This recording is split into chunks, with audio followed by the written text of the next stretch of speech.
welcome back to a brand new episode of the Who What Now Gaming Podcast, the show for consumers by consumers, where we ask the questions: who are you, what got you into gaming, and what type of gamer are you now? I'm your humble host, Josh Stewart, and today we have the two co-hosts of Adventure AI and those who are going to help me with today's problems. Please help me welcome back for a second time, Jason Conforto, and for a first time appearance, Tyler Crump. Hello. How are you? Good, Josh. Thanks for having us back. Yeah, Or having me back and having Jason Tyler. back. Yeah. Having me come for the first time. Yeah, I mean, yes. Tyler was here in the background the whole time. You just didn't see him last time. Yeah, we so. did. We keep him I hidden really- for obvious reasons. Yeah. Yeah. No, I just want to say it's awesome to be back, and I'm not gunning for Noah. Like I'm glad that he's like the patron saint of returning guests on your show, and he can have that spot. But no, it's good to be on your show again. Yeah, he likes being on the top of the hill. He's holding that spot. Yeah, I'll tell you. As soon as the number gets close, he's like, "All right, wait, this is the topic I want to do. Let's do it This is what again." we're gonna do." Yeah. 100%. No, I'm not coming for Noah. He can have it. Honestly, that's funny. I'm enjoying the competition because the real winner is me on the tip top of the hill, just like episode after episode and content after content. Yeah, Yeah, but no, nobody I always- has. Oh, go ahead. Yeah, I always love being a first time guest. The second time is always weird. Who knows? Maybe what I have to say is valuable enough that someone decides, oh, maybe let's talk to him again. But most people I talk to are like, nah, once is fine. We have enough Tyler in our lives. Yeah, we have enough Tyler. Yeah. Yeah, we'll find out Okay. after this episode. We'll be like, "Hey, thank you so much. This was probably not going to do this again. We'll call you. Yeah. Yeah, we'll call you. Yeah. Thank you so much for being here today. I'm pretty excited for this episode because I got a lot of things that I wanted to talk about, and I think this is going to be a good time because we share the common interest of obviously Dungeons and Dragons, and but also I think at heart we've all got that gamer inside of us, and I kind of really wanted to dive into, especially since, we now have the two co-hosts to Adventure AI. I wanted to dive into, looking a lot more into the AI aspect because I gotta say, Jason, you were a savior last time. After our last episode, I brought AI into Dungeons and Dragons for my home game and for as a player to kind of like help out with some of the background stuff, and oh my god, what a game changer it has been. It is You've used it nice. as a DM and as a player then? Yes, I have. What did you learn from both those things? I learned that AI is more creative than I am. Oh, yeah. Yeah. Well, when you think about creativity, Josh, like to some degree, they say that everything is kind of stolen to some degree, right? And really, AI just did all the heavy lifting for you and just went and crawled the internet and stole all the ideas from everybody and is now just aggregating it for you. No, it did all of the lifting, and I took all the credit. Right. Yes, that's right. That's right. Yes, the best purpose of technology, right? It was so nice. I run a campaign that takes place in the Nine Hells.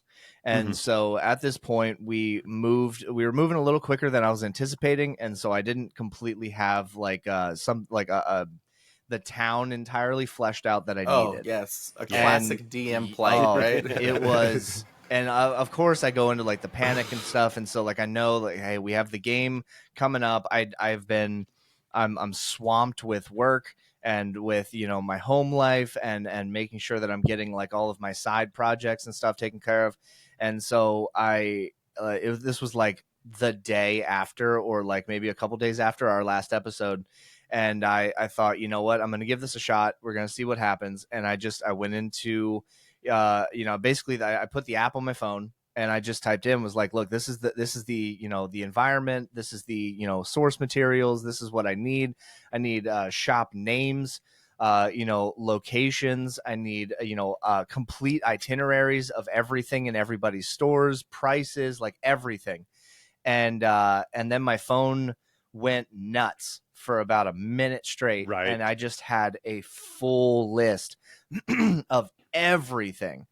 And then it even gave me like, secret back rooms and how to get into the, the back areas and stuff. And I was like, this is amazing. Yeah. So sometimes I feel like it gives you too much, right? Where I Yeah. just want, I kind of want like just a small conversation with the AI where it's like, hey, let's brainstorm something. Let me feed you a little information and just give me a tiny bit back. But instead, sometimes it's like, I'm going to give you a full novel of all Yeah. this stuff, and I've learned one of the most important things to type in is give me a brief description of, right, or keep it brief, keep it short, because it can get too much. And one of the problems of being a DM anyway is just overload of information and what you got to keep in your head and stuff. And so sometimes I like creating that world with them, and then when you're in the moment, it's like, hey, I'm in this shop. I need a magic item for sale. Right. Right. And then have like one thing kind of pop up rather than, because you don't want to read a novel in the middle of a gameplay to figure out all that stuff. But yeah, it's amazing what it can come up with. And it's important to keep that thread going for that whole campaign, and just living in that space so that you can have that continual conversation with the AI on it. Absolutely. I will say AI did throw me under the bus, but it was Oh, probably yes. partially, my fault, because my players also listened to the show. Mm-hmm. So, yeah. So now they knew that I was going to use AI at some point. So then at one point, I started making jokes, but because of my, like, we also do everything virtually. So my camera is over here, but my screen is over here, which is why I always look back and forth. And so by the time I ended my joke, I thought I was going to get a ha ha ha ha ha. Look at him. He's so clever and funny.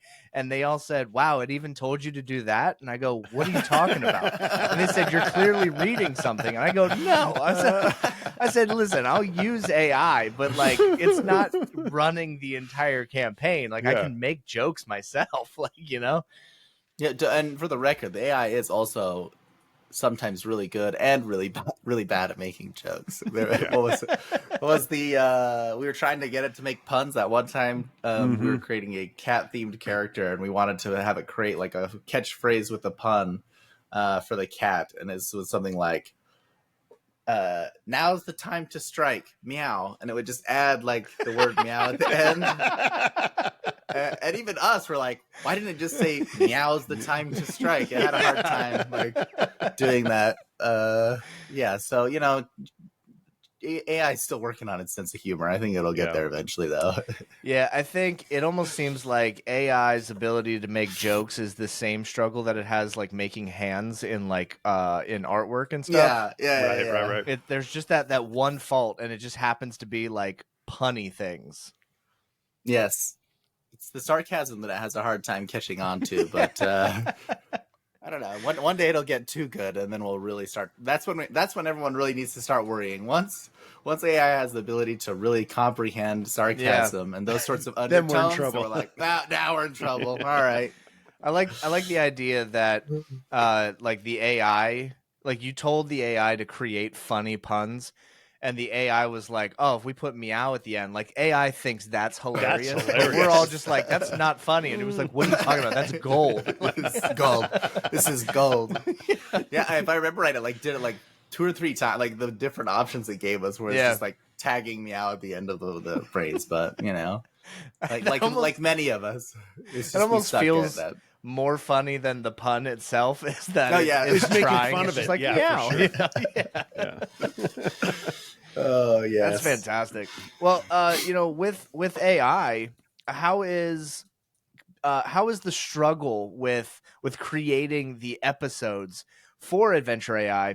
Because I know Jason, you and I talked about it before, and the editing that goes into being able to make, the episodes flow, but also the preparation that you would have to put in, because obviously, the AI is not somebody who is physically sitting at the table with you and Right. thinking of things immediately. It is still, a device that you have to feed information.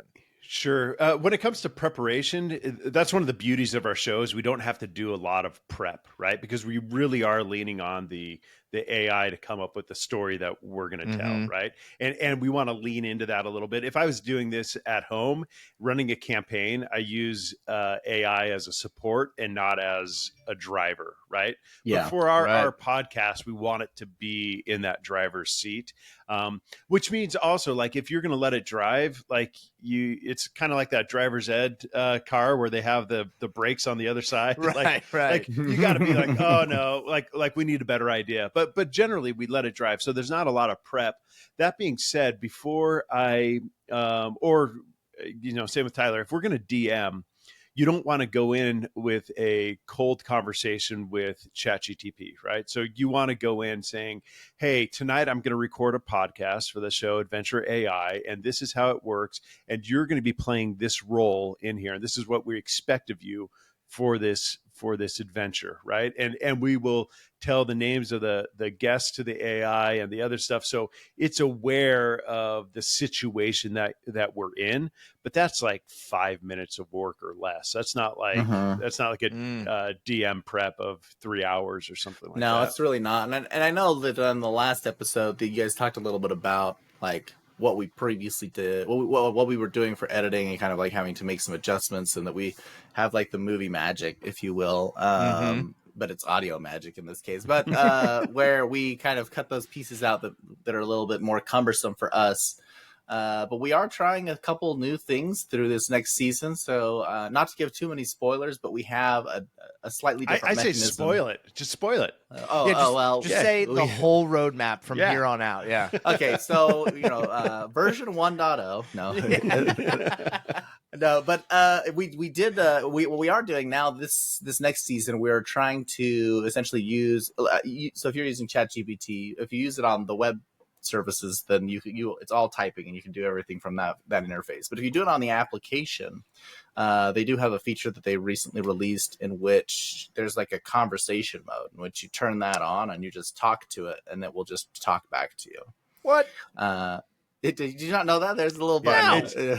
And it's a game changer for our podcast. It really is. That's because awesome.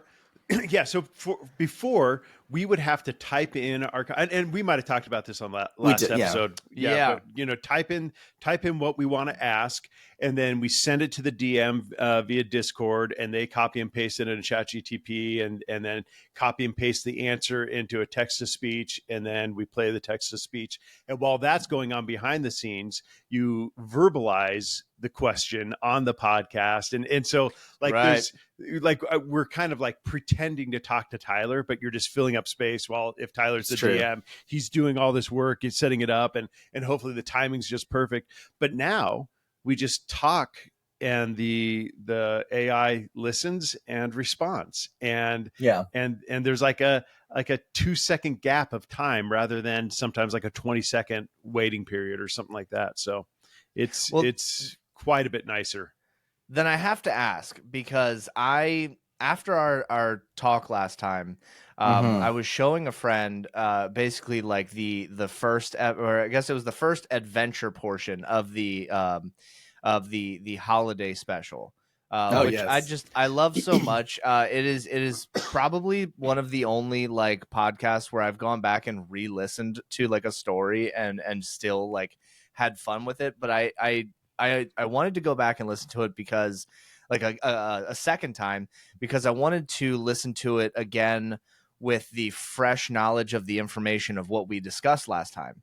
And and so I have to ask before I say this part, what method were you using for the holiday special? Was it the send the question to the DM? It was type the question to the DM and do that all behind the scenes. Yeah. I was kind of hoping that was the answer, because it made it almost more, it was more funny to listen to it a second time, knowing that the question had already been answered and had been sent to the AI, And Yeah. then when the question rolled around to you again for the like audio portion, you're like, oh, that's a great question. Let me think about it. I think if I were to do, and I'm like, oh, this has already been answered like a minute or two ago. Yeah, but we don't hear the answer, right? So there is a little bit of surprise, and all the reactions are real. But yeah, it is theater, right? Like there is stuff going on behind the scenes, it's so good, and it's hard. Now there's a new challenge with it, which is when you have this feature on, it is listening to respond, right? And so we can't have it on the whole time. Like if it was listening to respond while we're having this conversation, it would chime in every 15 seconds because it thinks you're just talking to him, you're asking it, right? and wanting responses and whatnot. And so hopefully it gets to the point where it knows when to respond, right? And when to jump in and when to be quiet and do that, which is something I struggle with in my real life, right? I don't know when to shut up. So it's kind of nice. Like we can't expect too much out of it, but yeah. And I think AI in its current state, and for background wise, Josh, like I work in technology, so I work with a lot of different engineers, but I think the technology in its current state is in a position in which, if you leverage it appropriately, it can differentiate between multiple speakers, and it could know, to hold off and when to talk and when not to, with some programming and finagling. Sure. But we're using essentially the out-of-the-box ChatGPT interface, which is strictly built for a one-on-one conversation. And even in those cases, as Jason's talking about, not only is it listening to respond, but it only thinks it's talking to you, right? So it can't differentiate between if Jason talks or if I talk or if someone else talks on the podcast and asks the question. It doesn't know who you are. It doesn't do voice recognition to say, oh, that must be Jason. That must be Jason talking again, asking a question, or that's Tyler responding to me, and then I need to answer his question in the context of his character. Right. It can't do that out of the box, but for clarity, if you had a little like an engineering level layer between that actually fed the AI appropriately, then it would totally be able to. So the technology's there. It's just, Jason and I don't have the money to pay engineers to build something that would do that for us yet. Listen, I was actually kind of going down the same path here, because I was just going to say that I've actually been thinking of investing into it's investing. It's maybe like $4, but like upgrading from the free use of ChatGPT to like the paid version, because I'm still learning, like all the things that I can do with it. And I was just messing around with some like ideas and designs and descriptions and stuff. And when I was kind of going through, I had this like idea in my head, and I wanted to see if basically the app could describe the image in my head so that it would be, I could put it down on paper, so that when I do bring it into a game, I have the actual description in front of me, and I don't have to try to play that mind magic stuff all over again, And so as we're, kind of going back and forth, it would say, hey, this is, I took this information, this is what I have for you. And I say, oh, I like that, but let's change this a little bit here. Let's do, tweak this a little bit over here. And then finally it got to a point where like I was pretty happy with it. And then it asked me, do you want me to generate an image? And I was like, what? Like, that's incredible. Of course. Yeah. Yes, let's do that. And then it came up with an image. And I was like, oh, immediately my brain starts going to it. Because what I do is, because all of our games are virtual, I always like to have images of like NPCs, characters, BBEGs or big bad evil guys. And so like having all these things, and I'm constantly just going on Google and being like, all right, well, give me this image here, give me this, whatever. And I just scroll and scroll until I find something that kind of fits what I was thinking about. And then I kind of morph everything around that. But whereas now I can kind of describe the personality, describe the way that I want the character to look, and then AI creates that image for me. And then it asks, do you want to change any of these details? I was like, well, let's give them a little longer of hair. Let's give a couple scars on the face, and the clothes need to be more raggedy. And then it starts doing its thinking thing, and then boom, I get this image, and I'm like, this is an absolute game changer at this point, because now I can just take this and throw it directly into our game. Yep. And it is exactly what I'm looking for, not just a rough idea of what I found on Google. So Mhm. I've and it's so important too, just because D&D is in the mind, right? Yeah. Like we're imagining things, but it's so helpful when you have these like visuals that your brain can go, okay, I understand the danger I'm in now, or this looks amazing, and it can help you visualize that and get everybody on the same page. Right now, Tyler and I and a bunch of friends are in a home campaign where we are on a pirate ship and doing this, and we've got a friend who does all this 3D printing, and he printed like 3 Ooh. giant pirate ships for us to do. Oh Oh, yeah. And me and another guy are painting these ships, and it's just fun. And I was in the kitchen this weekend painting one of the pirate ships, and my daughter comes up, and she's like in her 20s, and she's like, Dad, isn't like D&D just like an imagination thing? Is it just like in your head? I'm like, yeah. She's like, then why are you spending hours painting this toy for you and your friends to play with? But it is because like those moments, like when you have big set pieces, right? Or if you right. have those visual images that you can lean on, it just makes that experience so much more immersive and enjoyable. And yeah, and so the fact that AI can do that, and I think it will do the same thing eventually for miniatures as well. It will come up Oh, with 3D 100%. models, right? And then it'll print out, and you could have that, and it'll print out in color and do all, like eventually Ooh, yeah. this is going to be so fast and so easy. And we're already seeing, like, just from the amount of time from the last time I was on the show to this time, we already have like this significant upgrade in what AI can do, and it's only going to keep on going. Like it's just steamrolling. No, Yeah, and absolutely.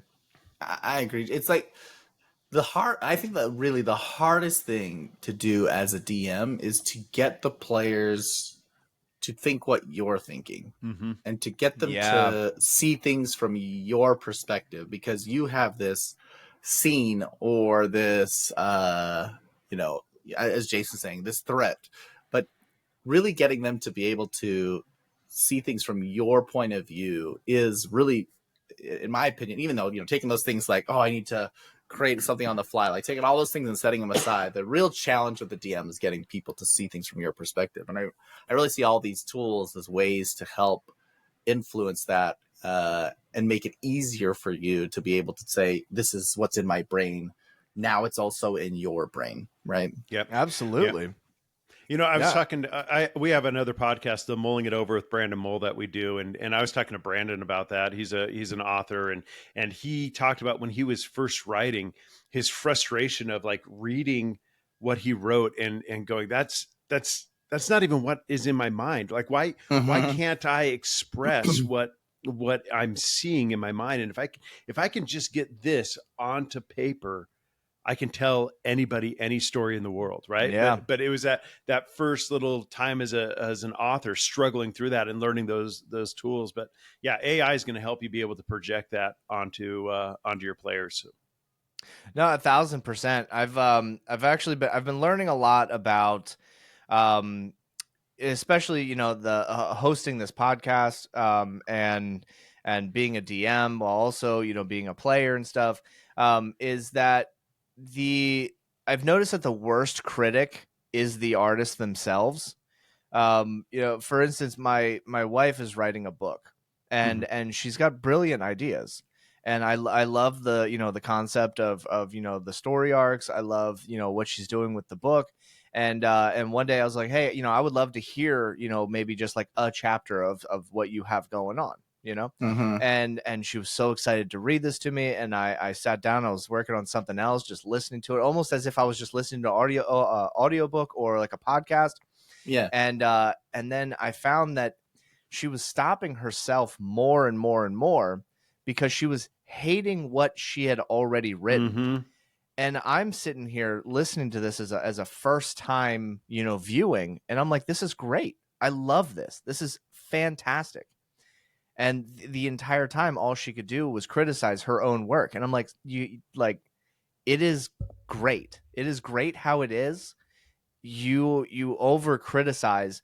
And I thought this was just a funny little concept until I started doing the same thing when, like, finding clips for the Mm. podcast, Right. or when Mm. I'm creating, I'll have like 10, 12, 15 clips, and I'll only use like 3 of them because they just don't feel that exact thing that I'm looking for in that specific 30 seconds or so, and it is a huge struggle to the point where I've had to have other people like pick the clips because I was there. So like I know that there's a moment coming up, or I need like for that moment to be like 2-minute long clip, but that's not how that's going to work. And so I've been really enjoying, to kind of bring it all back around, as a DM, being so crucial to my own creations, and then being able to, kind of step into the role of almost like the co-DM type of aspect, Mm-hmm. and allowing AI to kind of fill in those blanks that I'm struggling to, or that I'm over criticizing of my own work. And Yeah. it has been so nice, and it is a huge stress reliever. Yeah, and having it fill in those gaps is great, but that's also the role for the players as well. I mean, we've all been Oh, DMs for sure. and telling a story, and then you can hear the players talking, and they are projecting what they think is going to happen, right? And I'm sure you guys have done that before, where you're going like, oh no, that's actually better than what I had. And I so was just and gonna so say that, yeah. that's going to be the new solution. Like that's what, or a small twist on that. And I've had players now. One player in particular, she'll even say like, "Don't give Jason any ideas," right? Like I know, like we know he does this, so like let's not make it worse for ourselves.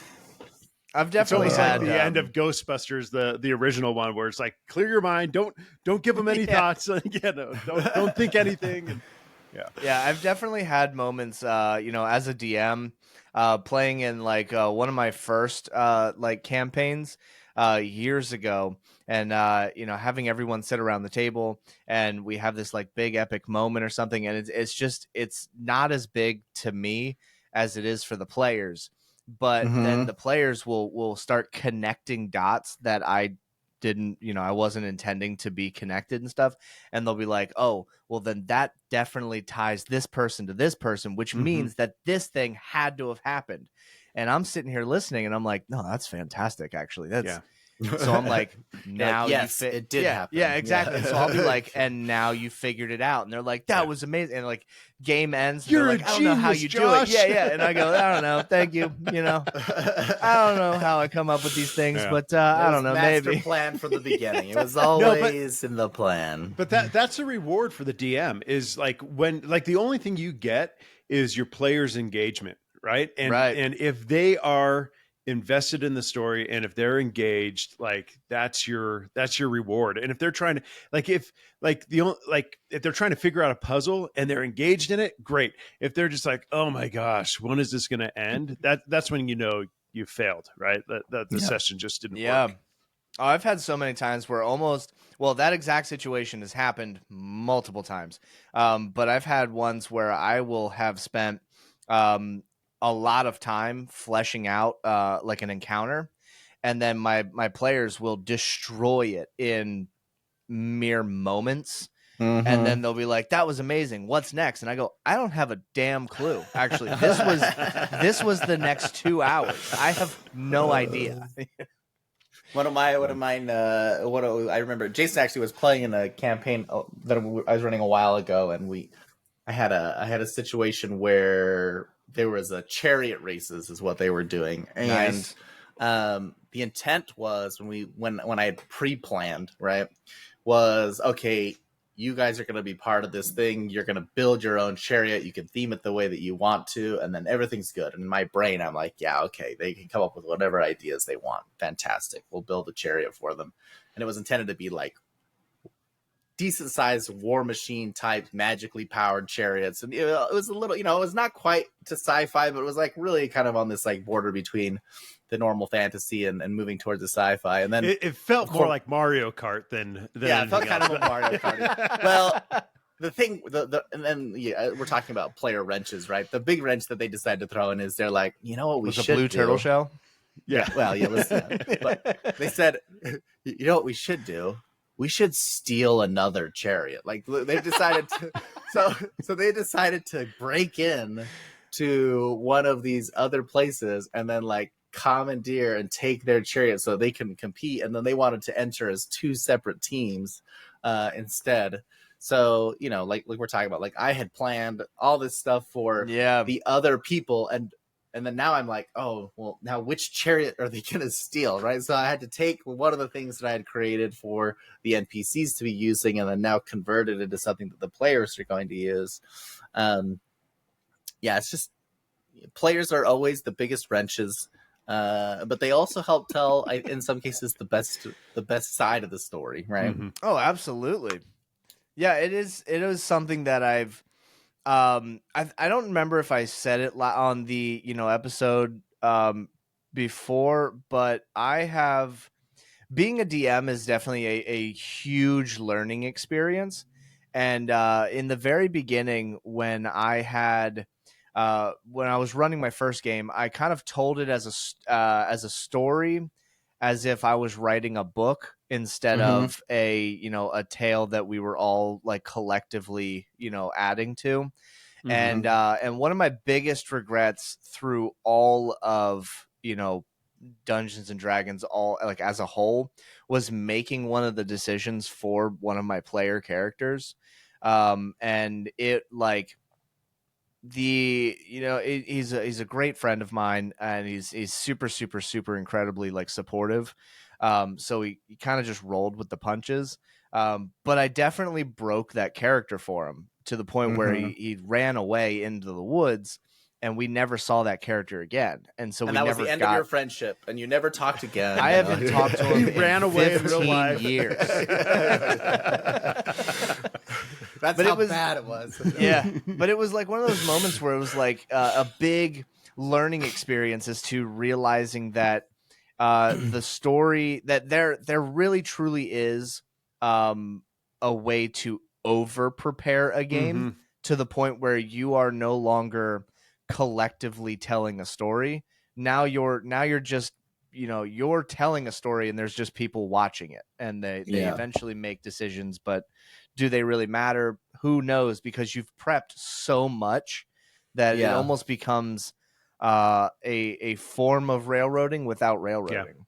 Yeah, I think that's a common new DM mistake, right? That a lot of new DMs make with, or dungeon masters or game masters in any sense, is that they, like you're saying, Josh, is their perspective is oh yeah, my job as the DM is to walk people through this experience that I've created and show them what like I'm saying, show them what I see in my mind and tell the story that I want to tell, and let them just kind of like experience it using their character. Right. And that perspective is not necessarily fun as a player, and they don't, when you play as a player, you think that that's what's happening. You think that they're taking you through this thing, and you don't realize how much influence when you play with again, with a great dungeon master or somebody who knows how to essentially, kind of guide the story and herd the sheep, as opposed to, strictly directing the whole thing. It's a very common early DM mistake. I'm with you, Josh, in the same sense that in my early days in high school when I was playing, I made some of those same mistakes where it's like, oh yeah, you choose A, you choose B, you choose C. Well, you're going to end up where I decided because this is what I put all my work into, and this is what's going to happen. And then also the idea of like making decisions for your character. I never did that because I had it done to me one time. Like I was your friend, Josh, where the DM did it for me, and I was like, I felt violated. I was like, how dare you take my character and tell me what it's gonna do? No, those are the things that I have control over. So I think that's one of the big pieces of advice that I give early DMs or like new DMs who are trying it for the first time. It's like, hey, you have to remember that you are a shepherd in the context of the storytelling, and your job is to move things forward, but not straight, right? Yeah. Yeah, And no, then, a and then thousand percent. the opposite for the player, like your job is to engage fully, right? And Mhm. Right. and like take this world and make it your own. And you know, always talk about like players breaking the game and whatnot, but that's really what we're supposed to do as players. We're supposed to push up against that boundary of the fence and see how far we can push and go and see where we can take this story and lead it, right? Because as a player, you want things. And so when you're in this world, it's like, well, what do I want? What do I want to get? You want to engage with the story that's in front of you, right? I think pulling the story into like something that's not the story being told is not your job, but to engage with that story in front of you and push the boundaries of it and seeing who you can make as allies within that world and who you can piss off in that world and turn Yeah. into enemies. Like that's part of your job is to engage that way. So yeah, you don't want to be, as a player, you don't want to sit back and listen to a story. So Yeah, no, 100%. It is something that I think everyone will it's, you know what? Actually, I'm going to change that. I think it's a mistake that every DM should make at some point. Depending on the level, yeah, Mhm. whatever. But I think it's a lesson that is almost understood on a massively different scale from when someone says, "Hey, just a heads up, try not to do this," or the day that you do it, break a character and then realize like, "Oh, oh, this that's is why why. we don't do Yeah, it." yeah, Right. Mhm. It yeah. is it is The something hard that's knocks, the hard knocks lessons, right? absolutely. Um when well, I little jump off point here. So I am also a big gamer, and I'm a big fan of, obviously, Dungeons and Dragons. Have either of you uh taken the leap into the world of Baldur's Gate 3 yet? One of us has. Yes. Well, So let me just say this though. I have an incredibly busy life. yeah. As Jason also knows, both of us actually have 5 children. We both separately have. He has his own 5, and I have my own 5. So Not collectively. You didn't not just Not go in collectively. no, on Not no, to, no. yeah. on Yeah, a plethora we of found a children. couple on the street. We decided to pick You're them like, up. hey, jump on If in. we're measuring children by weight, I have way more children. He does. He does. Yeah, mostly because mine are still little. Jason's a little farther ahead of my life. But my point, I have a lot of children. I have a lot of other responsibilities. I have, sports. I have a normal full-time job that I do. And I also am a gamer. And Josh, as you probably know the plights here, Baldur's Gate is a huge game in terms of the Yeah. things that you can do, the paths that you can take, and just like the pure number of hours. I could look it up, but maybe it's better I don't. I actually literally just finished the game for the first time. Hey, Yes, nice. yes, yesterday. No, like Oh, not wow, like not really? no, yeah, like just literally just yesterday. I finished the game for the very first time. Um, Fantastic. no spoilers for anyone who hasn't played it, because if you haven't, the experience is actually really great when you don't know what's behind the doors when you open them. Uh, it was an incredible experience to be able to as we're talking about here, video games have the restrictions that a normal DM doesn't have, in Right. terms of there actually has to be some level of railroading. Sure, there's multiple tracks, but or maybe there's multiple paths in a better way, and you can choose when you take certain paths, and you can go down them in different unconventional ways in some cases. But because it's all pre-programmed, there's still like an overall story that you end up having to follow regardless whether you like it or not, right? But they did such a good job on being able Yeah. to retrospective of the game in its entirety, being able to make some decisions very impactful, right? Where Mm-hmm. you get to points where you have to like choose between A or B. In some cases where uh, the end result in some cases wasn't necessarily too far away from each other, but there were some cases where the companions that I'd chosen for my group. So for those who know, I had Lazel or Bazel, depending on who you talk to, and then Shadowheart were both on my team. And they have conflicting in the early game. Yeah. They have conflicting perspectives on a very key piece of the story, and the decisions that you make have an impact on your relationship between those two. And when reading online, in some cases, if you do certain things, your companions will like leave entirely. Like they will abandon your party, right? If you do the wrong things. Loved the game. Am I going to do a second playthrough? I don't know if I have time for a second playthrough, but maybe. My next step is actually trying to convince Jason to try it, but I know he also I want to. I just know it's going to consume my entire life, right? Like will. We've the three of us have talked. Life is hard to balance, right? Like it's really hard to get everything in there. The only game I'm playing right now, video game right now, is I've downloaded an NES emulator, and I've been playing the original Metroid. Nice. And just loving it, just enjoying the memories and just playing through that. But I haven't spent 300 plus hours on Metroid, so I know some of you guys might have done that on Baldur's Gate 3.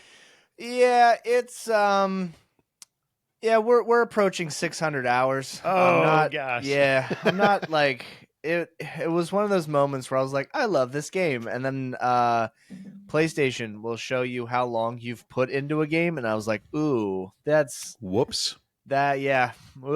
That's a big one. But I love the game, and I like to play it a lot so I also have like I have 2 younger daughters, and so like they have early bedtimes, like early.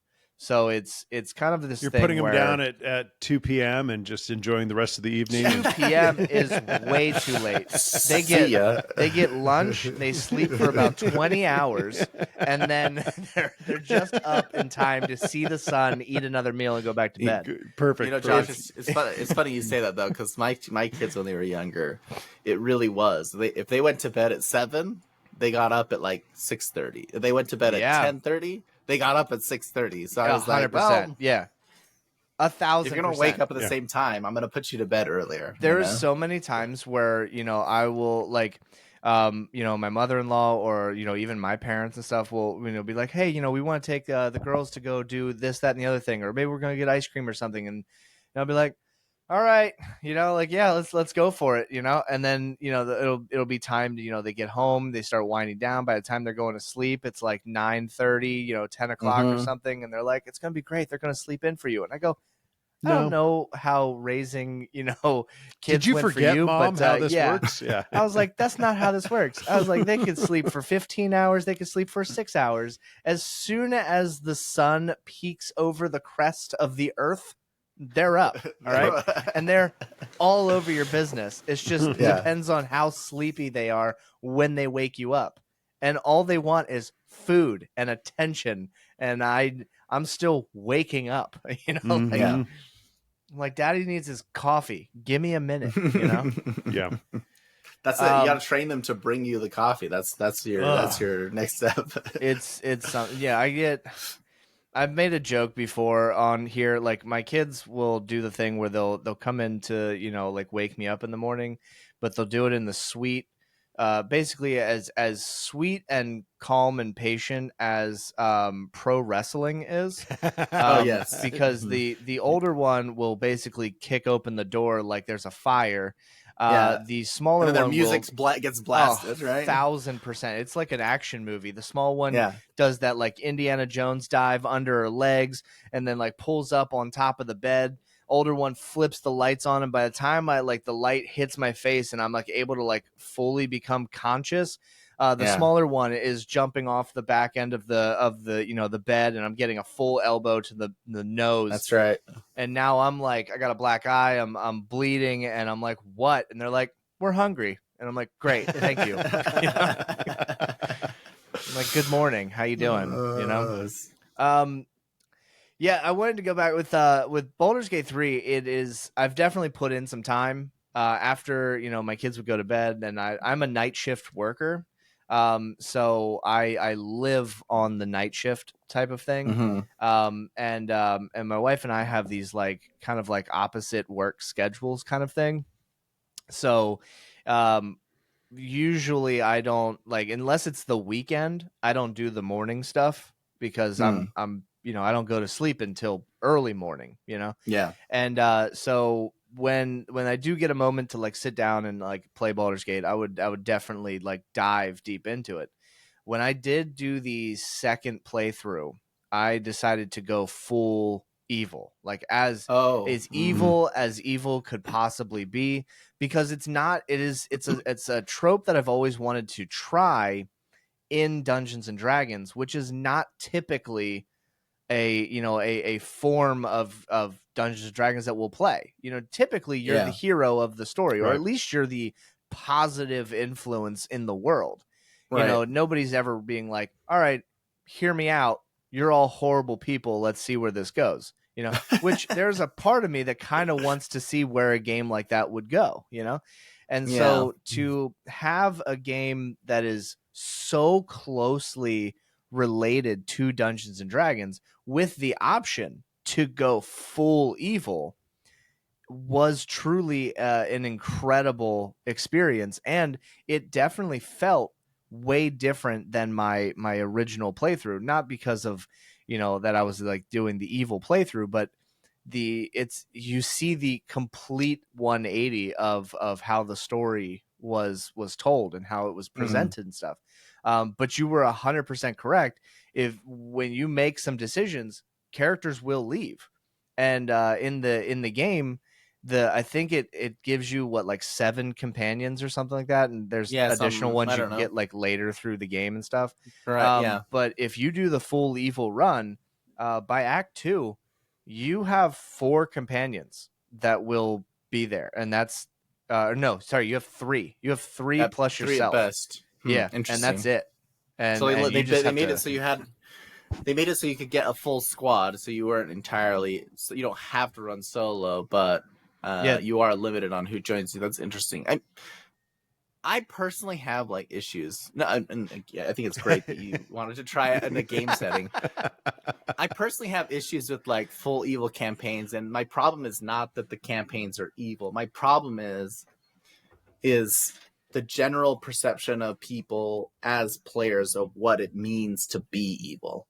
I very And much agree. Yes. yeah, and what I've seen, my experience at any time that I've either observed people play or been like part of a campaign that attempted, and I always say attempt because they never last, in part because of this problem, is that the player's idea of evil means that they have to not get along for some reason, or they Oh intentionally do yeah. things. Yeah.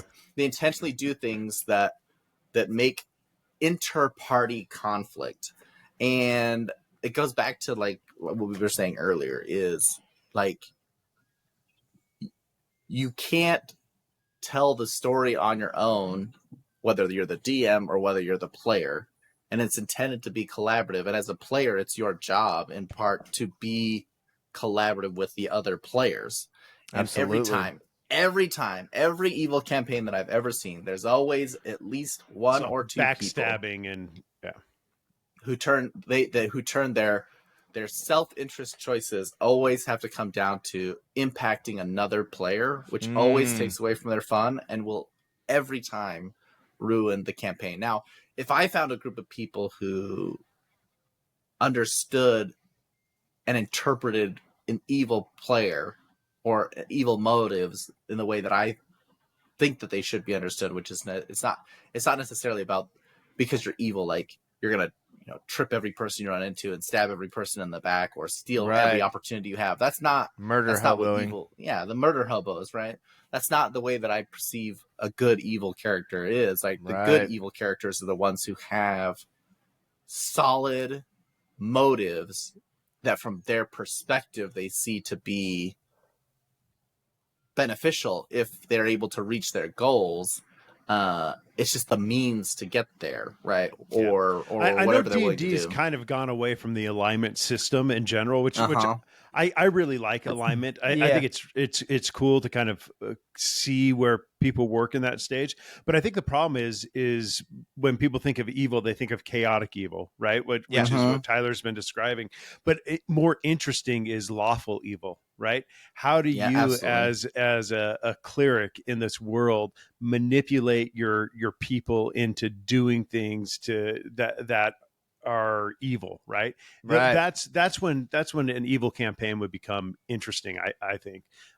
But yeah, but the whole like every man for himself, and we're gonna fight over every magic item that we get, and we're gonna be rolling stealth checks to pick each other's pockets, and like Oh that's yes.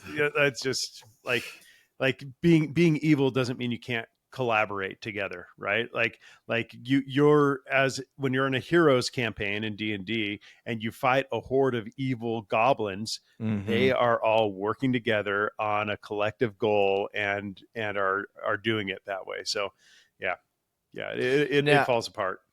Yeah. I'm really glad you both said those because it's definitely something that for as a whole, I think it's definitely forgotten about because I definitely didn't think about most of it.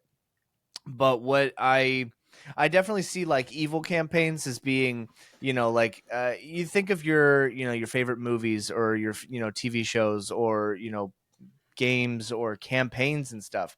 Like for instance, like Vecna.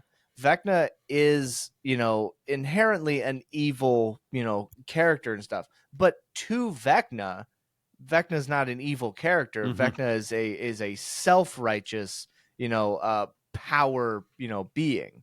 There it's that like good and evil do not exist.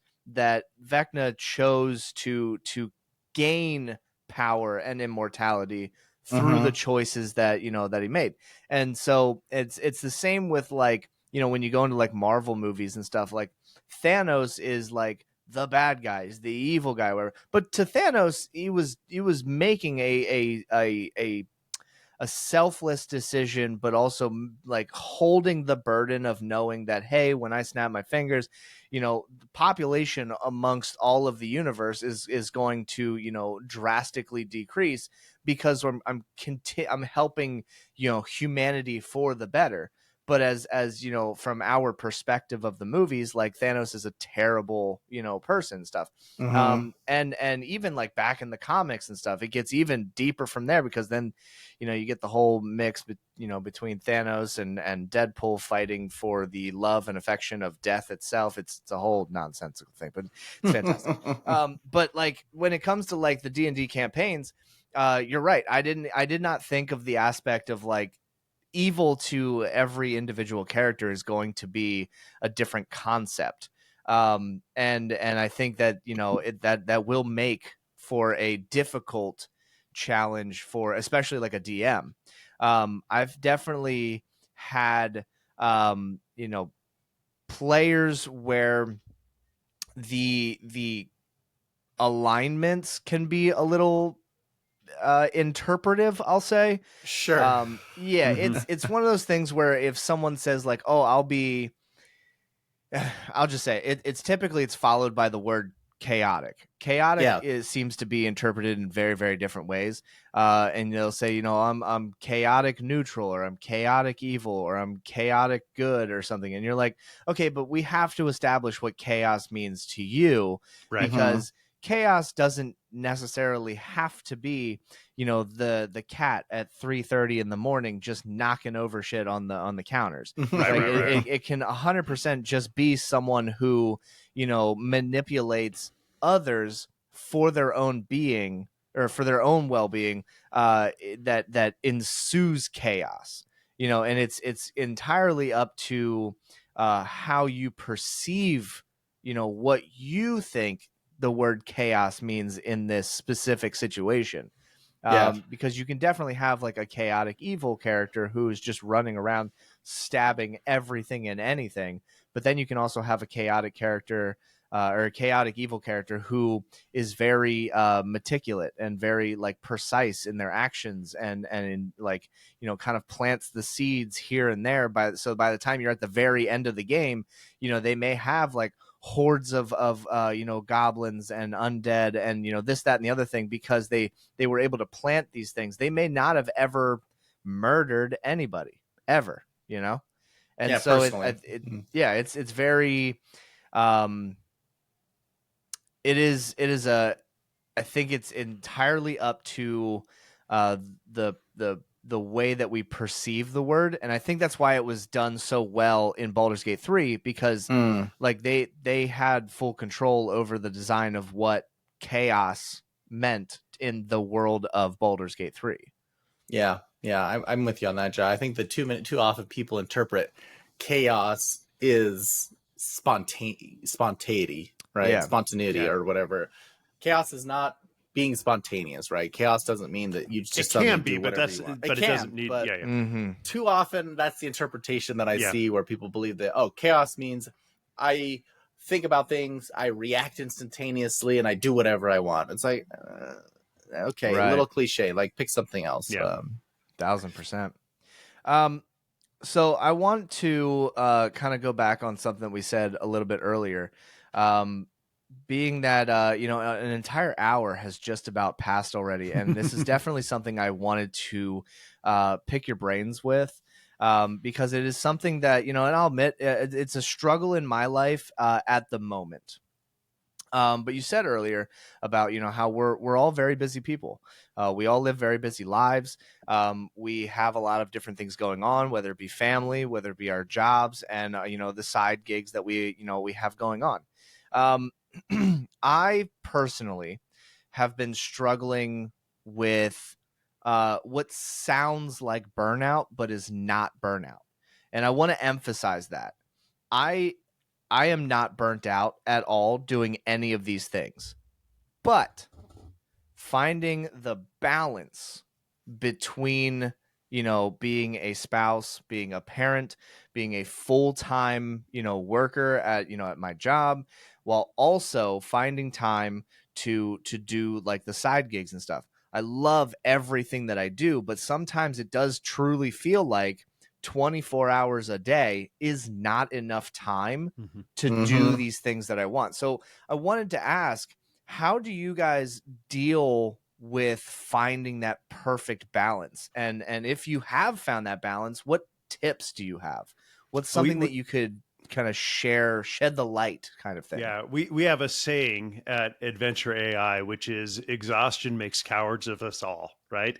Oh, that's good. So that actually came up in a campaign that we did. But yeah, the balance is hard, and I think the acknowledgement of the struggle is positive, though, right? Like where hey, I want to give more to this aspect of my life, right? And I'm not finding time to do that. And of course, the most important part of your life that you have to focus on is your family, right? That has to come first. Everything else has to be secondary to that. And that's Right. and the more kids you have, the more committed you have to be to that family and that life and that balance.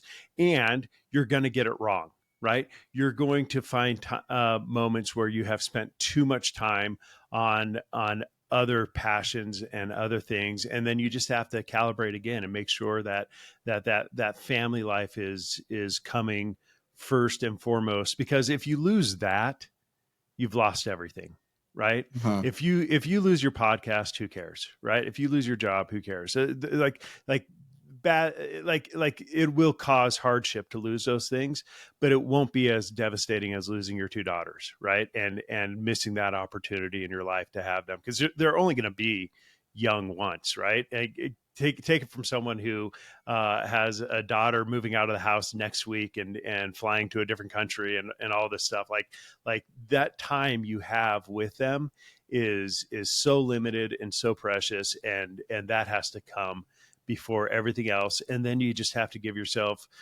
grace for when you struggle with that, right? And have that balance, right? But keep that focus on the family. For me personally, like my wife and I talk about this all the time. We are overscheduled in our family. And me, I have a full-time job.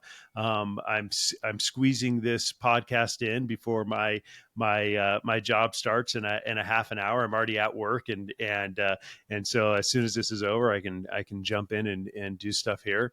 I teach 4 karate classes a week, and then I take one as well. I run 2 podcasts with Tyler, and then also I teach an early morning seminary class, a religious class, early morning before work starts as well. And so it's nonstop, right? And then my wife has her dance studio that she runs, and yet we have to find time in the evening to connect and to travel and to do other stuff together and just be a part of that, and having a partner as part of that team where you're working together and understanding with the schedules. But I think part of it is the most important thing is learning how to be present in everything that you're doing. And one thing that I'm struggling with is being at home like this, right? And spending Right. time on the phone On and your other phone, things. And yeah. yeah. And so I guess some people just listen to the podcast. I was holding, I know it's YouTube as well. Yeah. I was holding the phone to my When face. I do this, dead Thanks silent. you. Yeah. No, but it's having, like you should never make the phone a priority in your life, right? Like when you're with your family, be with your family. When you're at work, be at work. When you're doing these other gigs, like give it your all, and then go to bed on time. That's how I do it.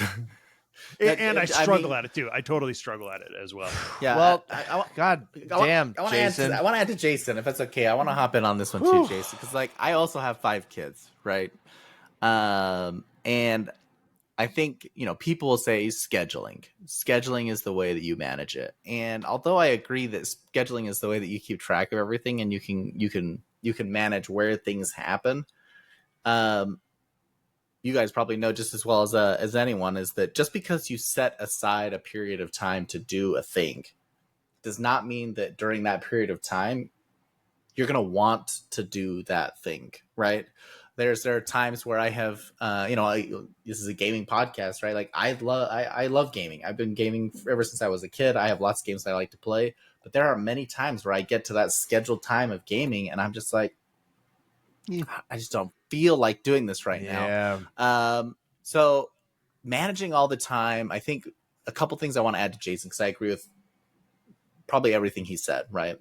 A lot of it comes in seasons, right? And it's a matter of like being able to know and recognize those seasons. Because for us, my wife, we had our kids really early when we were younger. I was going to school. I was working towards being the number one provider, paying for all the bills, whatever the traditional path that we were kind of instructed to go through, or we thought was the way to do things. And now our kids are growing up and my wife went back to school. So I took on a lot of burdens. We kind of go through these different seasons in life. And it's really about looking at the season that you're in, understanding where, as Jason says, your priorities are in terms of like, family first is always a good thing to go.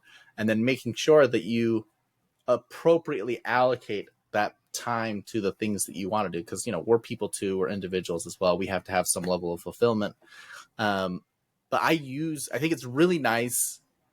Jason said his partner, and I feel fortunate enough to also have a person, but it's really nice to have someone to kind of be that external person who looks at you a little more objectively and says,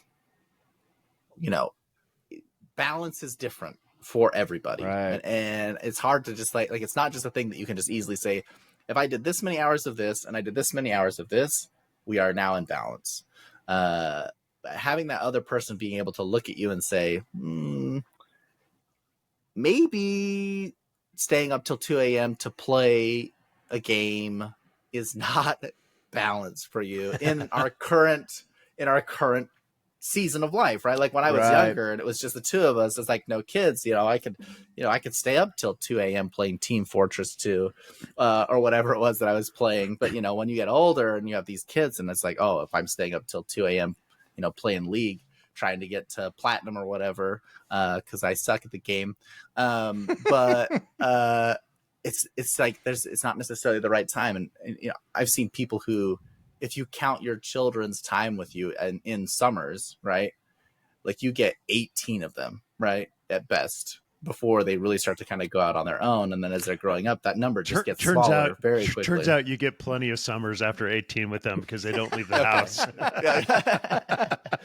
But it's like, as children, right, and them being under your care, and like them listening to them and really kind of enjoying those. So my perspective on this when it comes to balance is balance changes throughout your life and where you are in your life and how you dedicate those things. And there are times when you can add a little more time to the things that you want to dedicate to, or to build, or to create, or to do for you. And then there's other times in your life where that demand for those people who need you, right, and those commitments that you've made, require you a little bit more, and you have to shift based off of those seasons. And it's never going to be the same. And just because it's in your calendar doesn't mean it's always going to work. Wow. I mean, shit. It really hit. I'll say more. I'll say one other thing too. Like Tyler and I love playing Dungeons and Dragons, right? That's a passion that we have, and we turned that passion into a podcast, right? And so it's also finding the things that you love to do and being productive with it, right? And that's what you do, Josh, right? You play video games, and so you're like, why don't I do this on Twitch, right? Why don't I turn this hobby into something productive? And I think that's just a super smart way to spend your time, right? So you're not just sitting on the couch playing video games, ignoring your family. You are doing a project beyond just zoning out and playing a game. So that's another way you can do it. Yeah, I didn't expect this to hit so hard. That definitely hit a lot harder than I was expecting. So first off, thank you. It's definitely it wasn't the advice I was expecting, but it was definitely the advice that I needed. It is. I'd love to hear what you were expecting. What was shoot? I didn't expect to, like, at one point I looked over. I've been watching both of you, and then on the far side is my face, and then at one point while you were telling me, I looked over at my face and I was like, oh dude, do something. Like, you're just like blankly, you look like a sad puppy in the background, just being like, oh okay.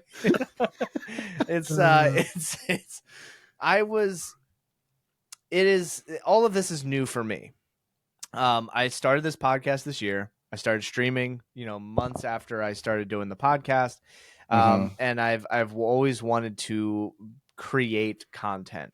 At the time of this, I had all the time in the world. And it was very, very easy, to the point where I was scheduling, podcast episodes, the day before they would release, because it took all week to find somebody, schedule something, set something up, and then I would spend the rest of the day on Friday like editing and setting everything up and stuff. And now the podcast has gained some traction, which is awesome, and but I had to buy a calendar to like mark down days so that I can do recordings and stuff. And now I've gotten to the point where I'm like, oh, this is a lot. This is a lot of guests, which is fantastic. I love every last minute of it, and I look forward to every single episode, because I've met some of the I just keep punching my mic today. I just keep meeting some of like the coolest people and having some of the most amazing conversations. But at the same time, it is sometimes looking at a filled calendar just immediately becomes overwhelming. And I definitely wanted to dive in because it's something that I've been struggling in my personal life to explain to my friends, who I typically always have a bunch of free time to do, like, chit chat and stuff. Whereas, now it takes me sometimes like a week to get back to people. Solely because, especially, in the industry that I work in, and what is going on, just in the music and live entertainment areas and stuff.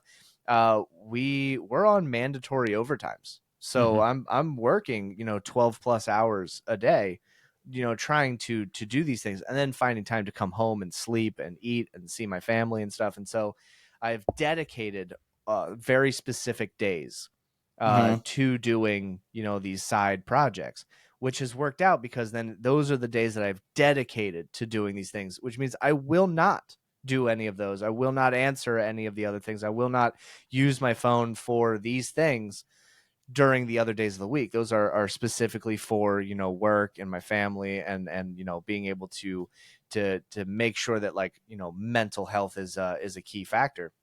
Mm. But you two are also incredibly busy. I'd only have two kids, but I mean, sometimes it feels like 20, they're all over the damn place.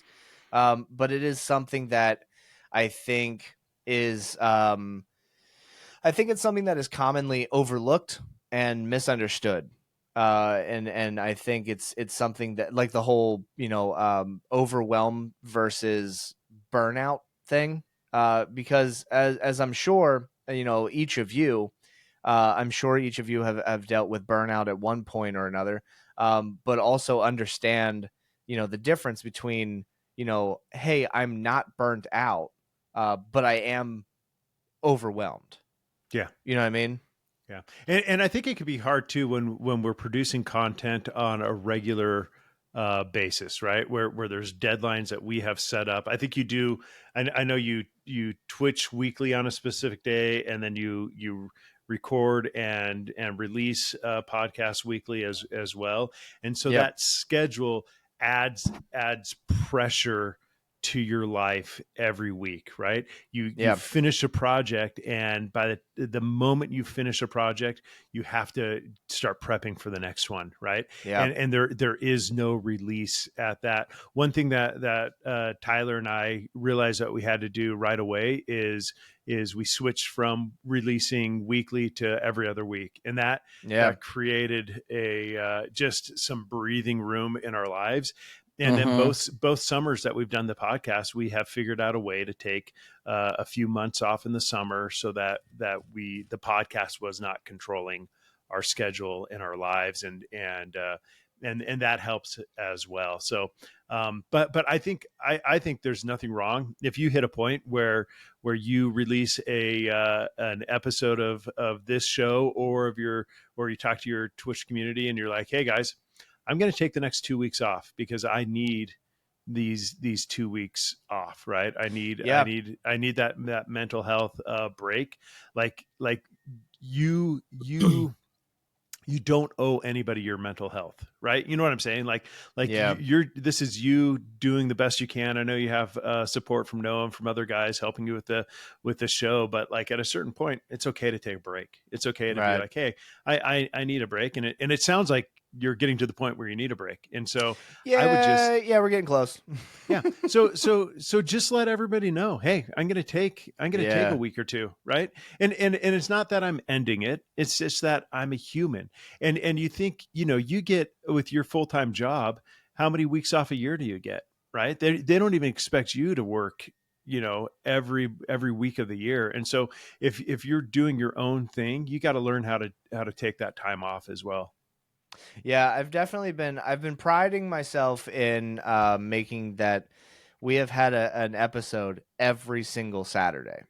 Yeah. And so what I've been doing lately is I've been reminding myself, like, hey, for the next 3 weeks, uh, it's going to get crazy, Hmm. because we have a lot of episodes to record and stuff.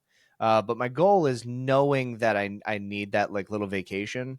I've been recording episodes, getting things prepared and stuff, so that I can schedule, excuse me, basically an entire month of Saturday episodes, and have them edited, uploaded, ready to drop, like, ready to go, scheduled, so that when those 3 weeks are over, I can take that break that I want.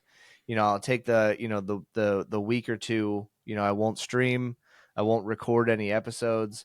It'll just be like my time to kind of like recuperate, build my energy back.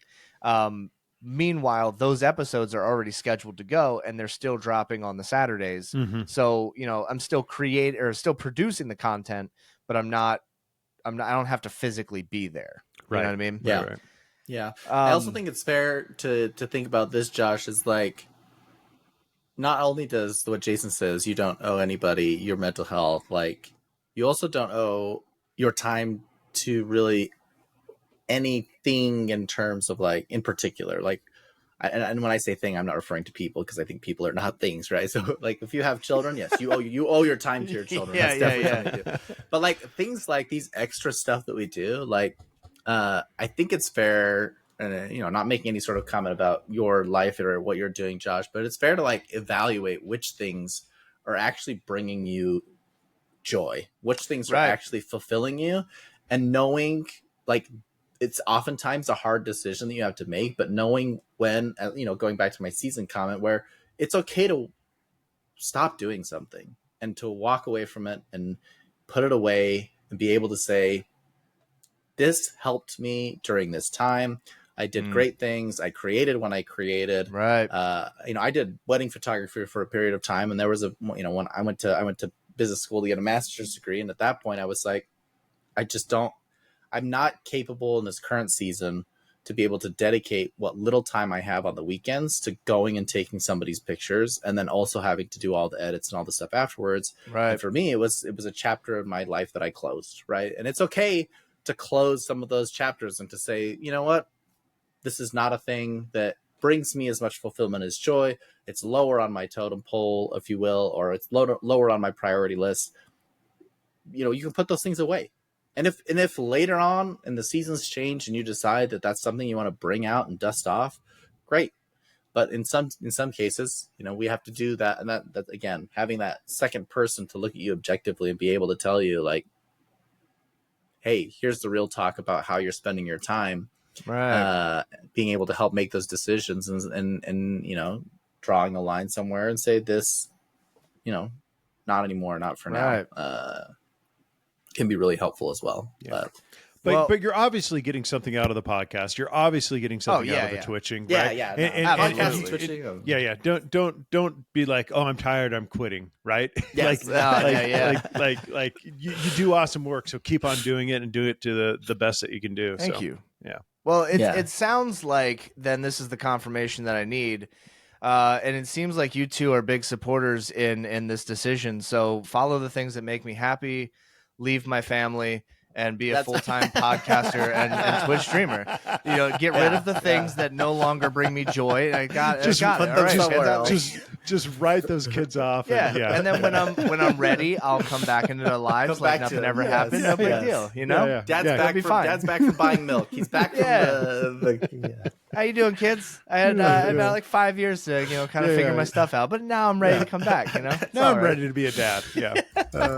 Hey, thank you so much, both of you, for being here today. This was awesome. Yeah. I really like this one. This was a lot of fun, and I feel like we've only scratched the surface with the D&D talk, and I definitely think we need to have another one in the near future, because this was awesome. There's a lot of things I want to talk about, especially when it comes to like going deeper into D&D with like modules. And I don't know if anybody's seen the big changes with the new D&D 2024 edition that's sweeping the nation and stuff. So there's a lot more to talk about, and there's plenty more fun to be had. But for today, is there anything that either of you would like to shout out or plug today? This is the end of the show where I leave the floor completely open. Plug anything and everything, and I mean anything and everything. Anything from what you're working on, a favorite game you're playing, a sandwich you had last week, whatever made you happy, whatever projects you're involved in, shout them out. And where can we find you? Jason, you want to? I don't know if you go first on that one. Yeah, well, Josh, I was thinking right now with Adventure AI, we haven't yet figured out how to do a remote podcast, but as soon as we do, we'd love to have you on the show. I think it would be fun if you would be Oh, willing to dude, that play would be and do that. I amazing. think we could have a blast with you. We'll have to figure out some technical stuff to make that happen, but I think that could be a goal in 2025 to kind of figure out how to do remote stuff and That do would be that. incredible. I would be honored.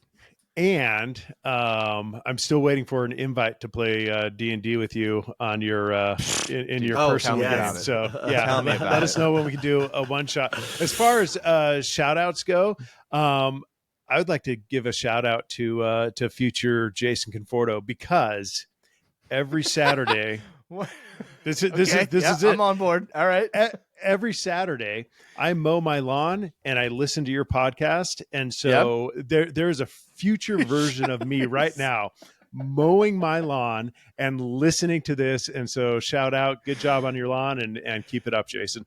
Jason, your lawn looks great right now, buddy. Just keep it Thanks. up. Honestly, I'm loving it. It's try to keep those edges, good. No, I see, yeah, you. they're tight. They're tight. Yeah, I actually did compliment Jason on his yard not too long ago. It looks good, but it looks better at night. It looks way better. does, At night, it does, 'cause You it can't does. see the flaws. Yeah, you can't see the flaws. I hope you get to this episode and forget that you shouted yourself I know, out. that's Just what I hope, you're just mowing the yard, and you're like, yeah, thank you. Yeah, all right, thank you. Oh yeah, that does look good. Yes, I guess aside from that, the shout out we got, of course, the Adventure AI podcast, the one that Jason and I are on. You can follow us at dndadventureai.com. We got the Mulling It Over podcast that Jason hosts with Brandon Mull. You go ahead and check that one out. That one is Jason. What's the short for that one? Me and Brandon Mull and I talk about writing and creating and all that stuff. And recently we've had authors on our show, additional authors, and so we record once a quarter. We record 3 episodes at a time, and then we release once a month. And so it's a way to it's that same thing we've been talking about, right? We gotta manage time, and we just figured out a way to do it. And I'd love to be able to do a weekly show on that, but there's just no time, so we're doing monthly. Yeah. Then for myself, I actually have a new plug. Myself and my little brother are actually starting a YouTube podcast, kind of probably similar to what's going on here. The website would be where2getstarted.com. And that one, him and I talked to various professionals and the different jobs that they do. And we asked them a lot of questions about how they got started in whatever it is that they're doing and how they got to where they were, and any sort of like career advice. The intent is to help give people visibility, and you're growing up in life and you're like, what am I supposed to do when I grow up? Right. We wanted to give people ideas of not just looking at people who are professionals and how they got to where they were, but also giving people understanding and ideas of like what people actually do. So that's just a separate thing that I'm running with my little brother. That one's technically not live yet. But there is a website if you wanted to get in, and you can follow. Absolutely. That's awesome. Hey, that's fantastic. I love that. That's wow, you guys really are super busy. Yeah, we got awesome. It's an understatement, but yeah. No, and my wife. I'll plug my wife. She's never going to listen to this podcast, but we'll just give her a shout out anyways. Shout out to my wife. Great job. Yeah. Thanks for supporting me and all this stuff. Yeah. Listen, I shout my wife out all the time, and she's been here when I've recorded episodes. To this day, she has yet to listen to a single episode. And like, so every so often, like, I'll post clips onto TikTok, and then she'll be like, "Oh, that was really fun," or "That was a really funny moment," and I go, "Yeah, you should listen to the podcast." Or she'll bring up something like, "Oh, hey, did you hear this is going on? I think you'd be interested in it." I go, "Yeah, that was episode 18. We talked about it." Yeah. You know what would be a great episode is for you to interview your wife about her book. I think that would be awesome. I'm sure really that's close on the on that horizon, but yeah. We're as of this recording, we are extremely, I say we, but it's all her. I haven't done anything. I'm just in the background, like rubbing her shoulders, going, "You got it, babe." Yeah. She is extremely close to finishing and ready to hand in the first like draft of everything. Like she's had an editor, like, been like looking at it like as she's been going along and stuff, but like she's basically at a point now where she is ready to like submit the book to the next step. Awesome. And I'm very, very, very proud of her for it. She's absolutely killing it. That's it right. really is a like a passion. I call it a passion project, but like it really is like a passion that she has, wanted to do for a long time. And I'm more proud that she, one day was like, all right, I'm actually going to do this. And really stuck with it. And, like we talked about earlier with like the balance and stuff, like I'll sacrifice sleep, getting up early so that she's able to like go leave the house and find like, she'll go to like the library or something and, or like a coffee shop or something and really like sit down and write. And I'm very, very, very proud of her. So she's killing it. That's awesome. I'm Man. very Awesome. happy. Well, we look forward to when the movie comes out. All I said is I don't even need to be a main character. I just want to be in the movie. There you go. That's Nice. it. I Nice, said, I know some tech people. I know a producer. I'm just saying we can get some advertising. Let's do it. Let's do it. Hey, I do read advanced manuscripts all the time. So if she wants notes or anything, I'd be happy to take a look at it and pass Awesome. notes along. So, yep. Hell yeah. Yeah. Well, we might have to do a trade and have you guys read my son's book and absolutely trade notes. So we could do that. Absolutely. Yeah. I would love it. This truly has been a fantastic, and I really do look forward to we'll call it a part 2.5. Nice. We'll keep adding to it. We won't catch up with Noah, but so far we're in first place for double guests, right? The first time you've had two. That is true. So that is true. That's the crown we're going for, right? So don't start this war. He's gonna call me. He's gonna call me like right after he listens to this episode. He's like, "All right, listen, we gotta talk." Yeah, who's Noah's other guest gonna be? Who are you gonna bring? Noah, come on, find somebody. Don't call him out. He's already got it. His name is Tom. All right, it's gonna happen. Oh, that's right. We can take on Noah and Tom. Yeah, but they've got their own feud going. Yeah, that'll just hurt them. So, all right, and then fantastic. The next step would be Noah, Tom, Jason, Tyler, one-shot D&D campaign. Oh, there we go. I'm actually so happy you said Royale. that. Yeah. So here's the update before we fully do a close here. There was in by the time this episode's out, this episode has already been out. So but we had and I'm sure you'll have already listened to this.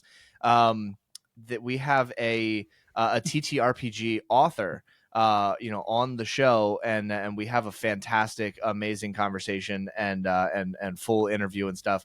But I purchased, this individual's content, and it's called little shout out here, The Festive 3, and it is all about it's basically a twist on the the Dead 3, but it's Jason's favorite concept here, and it's the holiday It's the holiday special.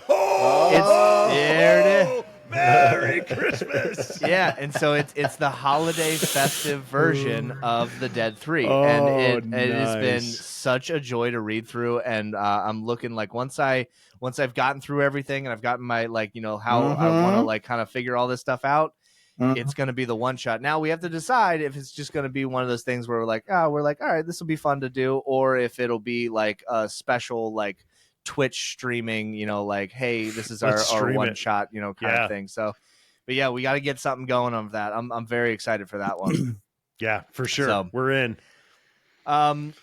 Thank you again so much for being here today, and to all of you out there for listening. And if you found us on YouTube, hi. If you want to find myself, I'm on Instagram at Phoenix Story, but you can also find the show on Instagram and on TikTok, where we will post the clips for episodes that have just come out or episodes that will be coming out. And you will also find us on YouTube. Obviously, if you found us, you nailed it. But also on Twitch every Saturday, Sunday, and Monday morning at twitch.tv/Phoenix Stewart. All links from everything that we have discussed today will be at the bottom of the description of this episode. So please, please, please go check all of those things out. And as always, please go outside, look up at the sky, feel the sun on your face, hug a tree, and high five a squirrel. And we will absolutely catch you on the next one.